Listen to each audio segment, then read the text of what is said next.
നമ്മൾ അലോയ്ക്ക് പെയിൻ്റ് അടിക്കാൻ പോവുകയാണ്.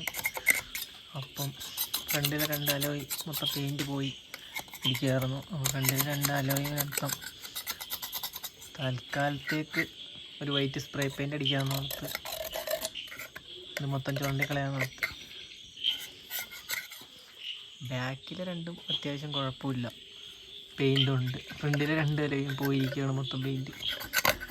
അപ്പോൾ ഇത് മൊത്തം ചുരണ്ടിയിട്ട് സ്പ്രേ പെയിൻ്റ് അടിക്കാമെന്ന് കരുതി.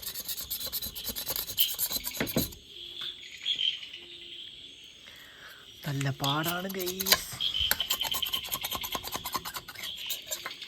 റിമൂവറൊന്നും കിട്ടാത്തതുകൊണ്ട് ഞാൻ കത്തി വെച്ചാണ് ചുരണ്ടത്. അപ്പോൾ നമുക്ക് ബാക്കി പെയിൻ്റ് അടിച്ചിട്ട് കാണാം. അപ്പോൾ നമ്മൾ ഫ്രണ്ട് വീല് പെയിൻ്റ് അടി കഴിഞ്ഞിട്ടുണ്ട്. ഇനിയിപ്പോൾ ടയറെ കൂടെ പറ്റി പിടിച്ചിരിക്കണേക്ക് റിമൂവ് ചെയ്ത് കളയണം.